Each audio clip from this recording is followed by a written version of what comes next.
So the sweetest man in all of the music industry happened to pop by and help me finish, well, not quite finish, but basically get this room quality controlled. Did I put the speakers in the right place? Did I follow the design that he set forth in this room to a close enough T that we can do some serious work in here? I've never been more nervous for somebody to come and check out a space that I had built, besides the one who actually drew up the plans. In this episode and the next couple episodes coming up, Gavin Haverstick comes by and basically tells me what I did right. I can't believe that I drove an hour to get here. And what I did wrong with this room. This is a terrible setup. And there is a crazy amount of knowledge here. Is that candle was very important, but you've moved it. Spam the comments below with "We freaking love you, Gavin," because that's one of the best dudes in the industry. I'm gonna probably act like everything's fine.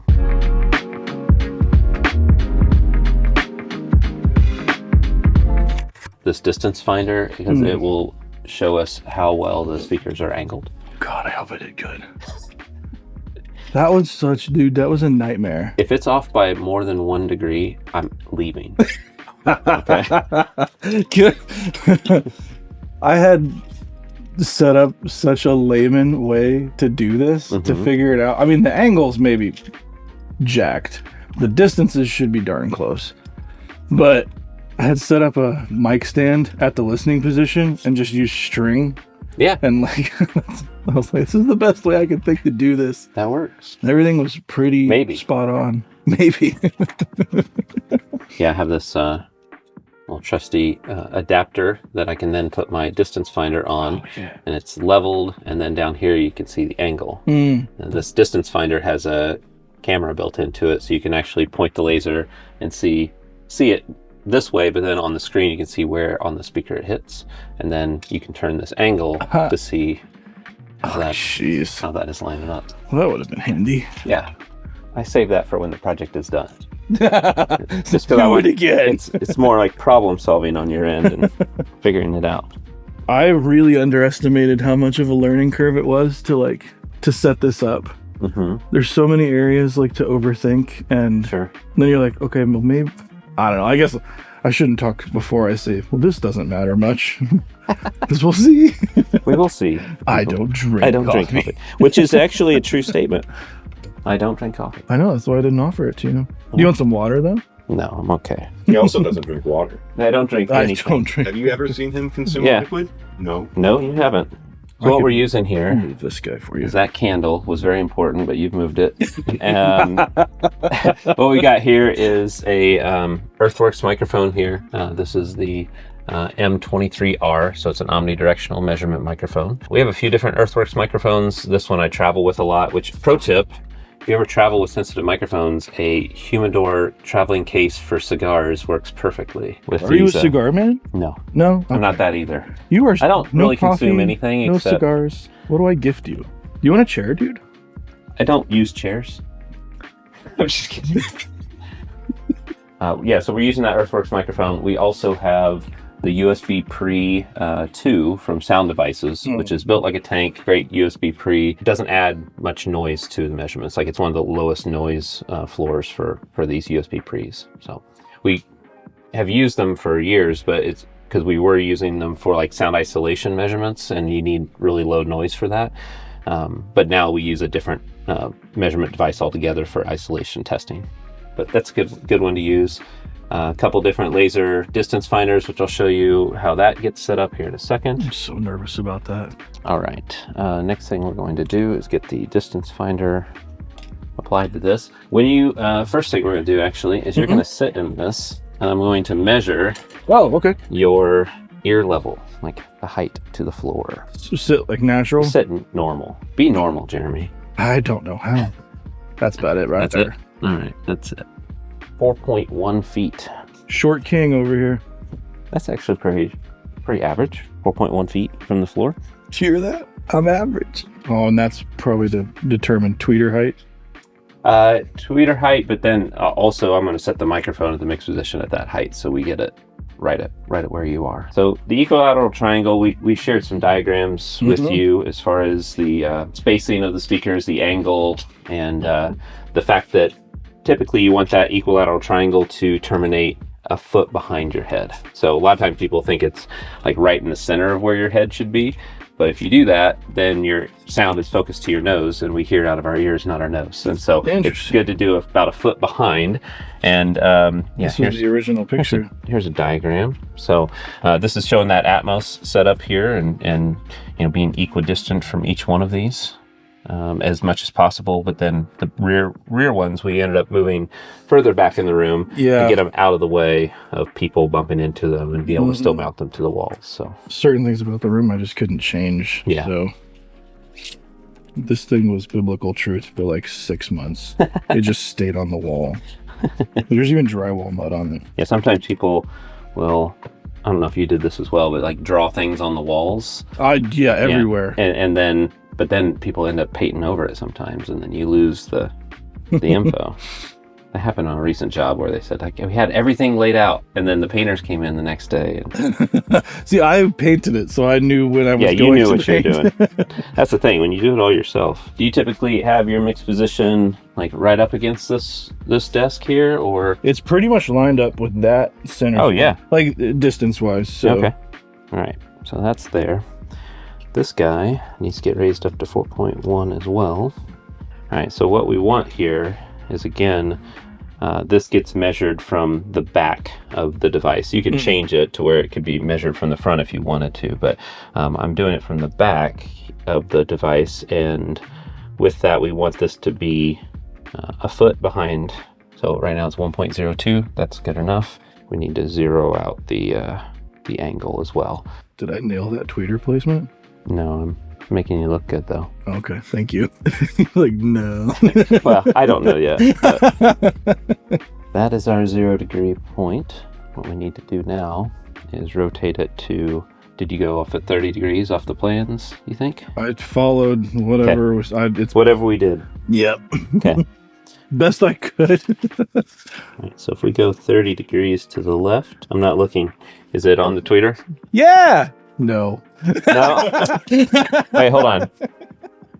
The laser. Oh, okay. The laser is it's over there a little bit. However, the nice thing is with Atmos, typically you have 30 degrees. Yeah, let's show that. Let's see where. There we go. Oh man. That's where it's at. Now, but listen, the left and right, the tolerances with Dolby is 30 degrees up to 22 degrees. You can move this over to 22 degrees. I'm gonna take my old man glasses off. That's a big tolerance. It is. It is. I think a lot of it, the reason for that is because of they do a lot of cinemas. And when you think about these front speakers that are up front here and someone listening far back in a couch, to try to get that 30 degrees from that listening position way back there, ends up putting them into the walls. So between 30 and 22, I can. The other thing is, though, I'm going to check all the speakers from this position, but then we were aiming everything at the mix position in this diagram because of Atmos. The goal was for it to be Atmos and not stereo, and so usually having a center point, it's going to change this angle. So we're going to measure again from the mix position and see where it is there. You may have nailed it at that point. Why the difference then? For Atmos, you want equidistant from everything as possible. Like in a perfect Atmos room, you'd have just a big circle in the space, and everything would be the exact same distance to the mix position, and it's a single point.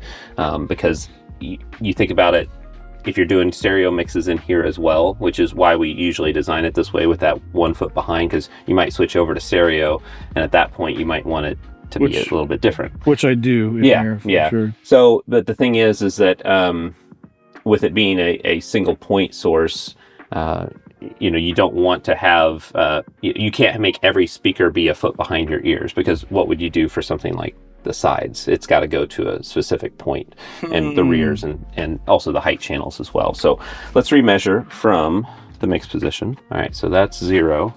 Let's go to 30. About now. Say, way closer. Way closer. That makes me feel a little better. Yep. I think you're going to be all right. Let's look at the plus 30. Spot on. All right, so maybe this one just needs to get adjusted a little bit. So I just did it. Yeah, to this point. Okay. Which is, again, what the drawings are showing, because that's how Dolby is all good to a point. So Okay. If this was a stereo only room, I would recommend to widen them and have it go a foot behind your ears. But since we are doing Atmos, I think that if we can match this one over here to this one, then we should be good to go. Did you see my movable gobos? Yes, I did. I like that, actually. That's pretty cool. I want the windows most of the time, but I have closed them. Yeah. And I'm actually might make this one a little bit thicker on the back. Yeah. No, that's a great way to do it. We've done this in a couple different spaces. We actually did one for an NBA player. He had a vocal booth that was all mirrors. Every surface was a mirror in a vocal booth. Oh, no. And he liked the look of that. He thought that was very cool. However, all the recordings sounded terrible. And so he wanted to leave it as mirrors for when guests came over and just kind of, it was kind of a cool effect. But then we added a kind of a curtain rod around the entire room, and then panels could then get added when you need to. So let's check out some of the other speakers as well. We had these back at 10 degrees. These were my problem childs. I had them on the Triad Orbit mounts, which were fantastic. Yeah. I had to get them further away. Seriously? I nailed it? Pretty good. Okay. Pretty good. And then we'll go over to the other side. You're pulling my leg, dude. There's no way.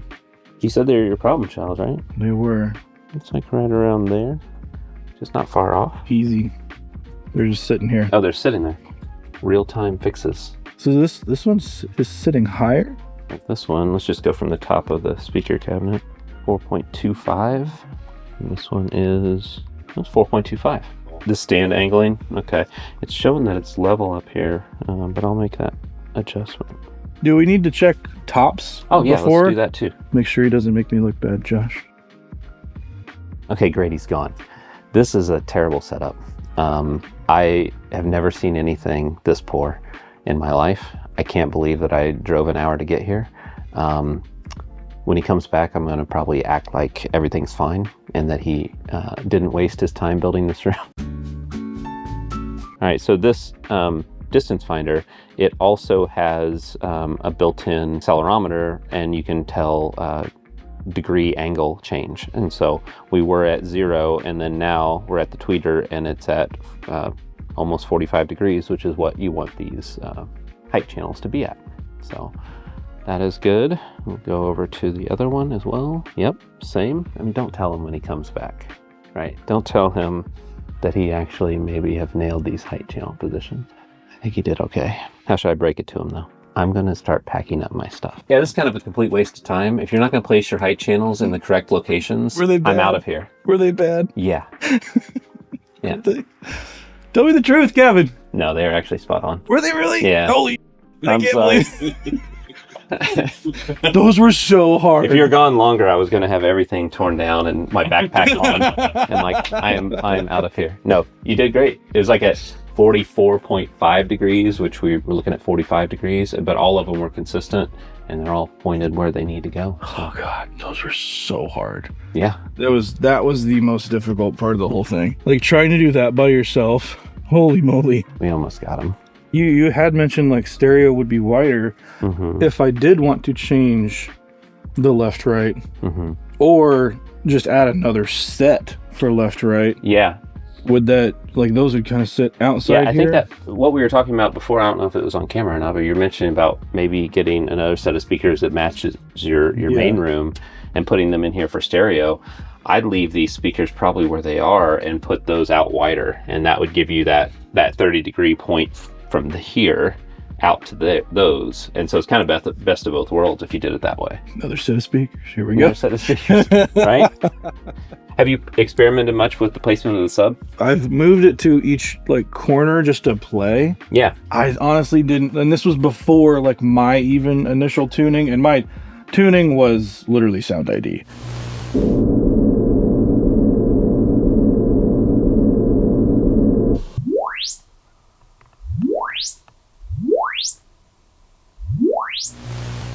Just built into the Aurea. Yep. Which made a massive difference. Oh, I bet. Yeah. But I didn't, at that point, I didn't know what I was listening to, and being unfamiliar with the room. Sure. Had no idea. Have we talked about the subwoofer crawl, or have you heard of that before? Okay, so it seems silly while you're doing it, but when having a sub like this, the best way to get a good starting point of where to place the sub is take that sub and put it here at your mix position. Okay. Place something in the system that has good low frequency response that you're familiar with. Yeah.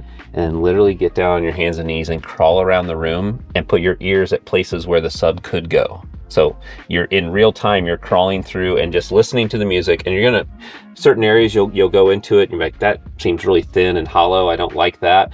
Or other spaces where it's like, man, the bass is way too heavy. But then there's gonna be certain spots where it sits really well with the mix, right? And if you swap your ears and that location where you had the subwoofer, if you swap these two, it ends up translating. No way. Yeah, it does. So it's like, I do it all the time. I should carry like knee pads in my chest testing gear because I am doing this a lot. And we could do it. so literally just move the desk, place the sub. Yeah, you don't even have to move the desk. Like just take the sub and place it right here where you would normally listen, right? And then I usually play something, crawl around the room. If you have some painter's tape or something like that, I would just put little mark on the floor in the spots where like, I think this sounds better. And then it also saves your back for having to move this heavy sub all the time. Yeah.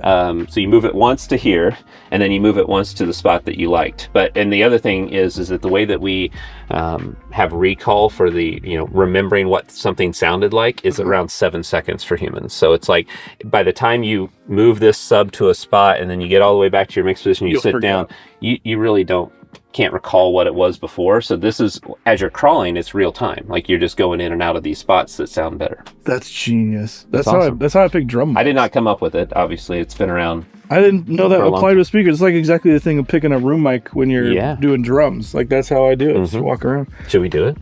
Yes, absolutely. Okay. I do have these on those little ISO discs. Should we put them on those? Doesn't matter so much. Doesn't matter. Okay. Yeah, you could leave those where they are. Should it point any? I typically point it at the front. Okay. Yeah, but they're omnidirectional, so it doesn't matter so much what you're doing on that. Play a song. Play something you're used to. The Atmos stereo, does it matter? I would probably do stereo in this case. Now it's literally hands and knees, crawl through. You got your painter's tape? I'll grab some real Let's quick. grab some painter's tape. All right, he's going to leave again soon. Now listen, I've been involved in some 2-bit operations in the past. Wait, what? So I'm just ear heights at like the sub and just crawling around. Crawling around and see if you notice a difference in certain spots. Where would the sweet spots you think be? Or will I just know? You're going to hear it. You're going to be some spots where you're just like I'm assuming when you put your head in that corner over there, you're like, man, the bass is a little overpowering. Gavin's coming in clutch, getting our OnlyFans content and channel content.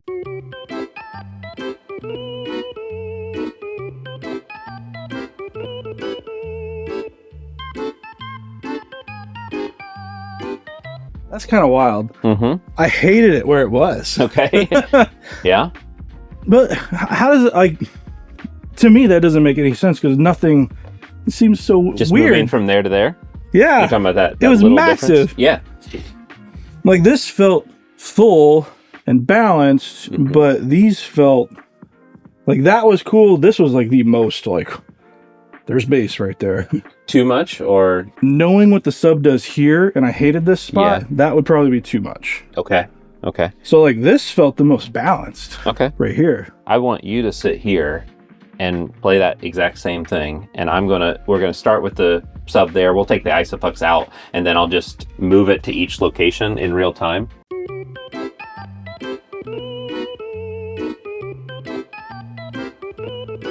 That feels good. Okay. It's tight too. Okay. What? Okay. That's Now we'll go from there to this spot. okay.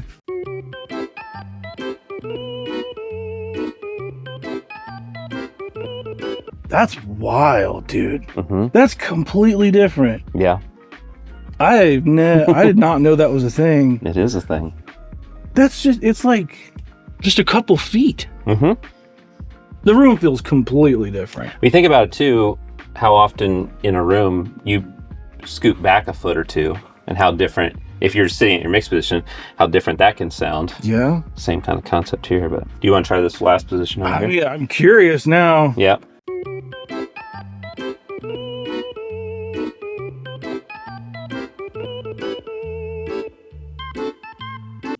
That's awesome. This is the spot. That's the spot.